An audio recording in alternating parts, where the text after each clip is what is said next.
This channel does not promote any violent, harmful, or illegal activities. All content provided by this channel is meant for an educational purpose only.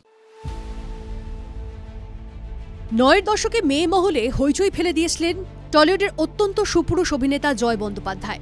তার অনুরাগীরা তো তাকে romantic king নামেও ডাকতেন।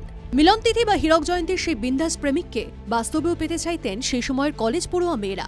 এত জনপ্রিয়তার মাঝে সিনেপর্দার সঙ্গে সঙ্গে তাই রঙিন হয়ে উঠেছিল জয়ের বাস্তব জীবনও। একের পর এক বিয়ের প্রস্তাব, রক্তে লেখা ফ্যানের চিঠি, ফুলের তোড়া, নানা উপহার পেয়ে তখন জয় হয়ে উঠেছিলেন টলিউডের হার্টথ্রব। সেই জয়ের সঙ্গে প্রেমের গুঞ্জন রটেছিল অঞ্জন চৌধুরীর বড় মেয়ে চুমকি চৌধুরীর। যে অঞ্জনের হাত ধরে সুপারহিট হীরক জয়ন্তী পেয়েছিল জয়, তারই মেয়ের সঙ্গে প্রেম। সেই সময় তো অনেকেই মনে করেছিলেন সিনেপর্দার পাশাপাশি বাস্তবেও চুমকির গলাতেই মালা পরাবেন জয়, কিন্তু হলো উল্টোটাই। চুমকির মন ভেঙে তার বিয়ের প্রস্তাবকে নাকচ করলেন জয়। তাহলে কি জয়ের প্রতি চুমকির প্রেম একতরফা ছিল, নাকি পুরোটাই গুঞ্জন? কয়েক মাস আগে সিটি সিনেমাকে দেওয়া সাক্ষাৎকারে মনের আগুল আলগা করেছিলেন জয় নিজেই। স্পষ্টই জানিয়েছিলেন তার ও চুমকির সম্পর্কের কথা। সালটা 1990।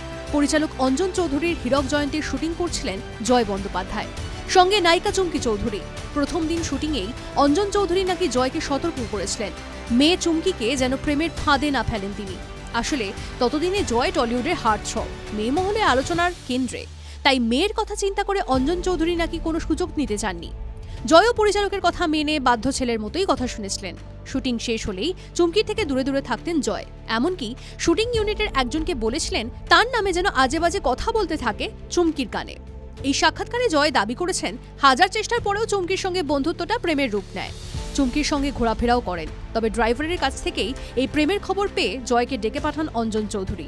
বাড়িতে ডেকে এনে চুমকির বিয়ের প্রস্তাব দেন। জয়ের দাবি চুমকি নাকি স্পষ্ট তার বাবাকে জানিয়েছিলেন জয় ছাড়া কাউকে তিনি বিয়ে করবেন না। তবে জয় এই বিয়ের থেকে পিছিয়ে আসেন।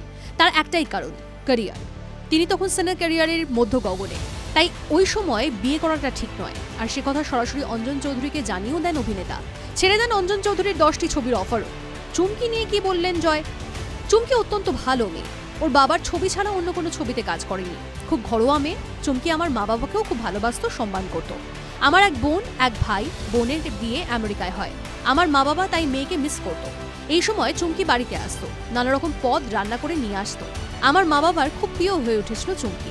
TV9 Bangla digital.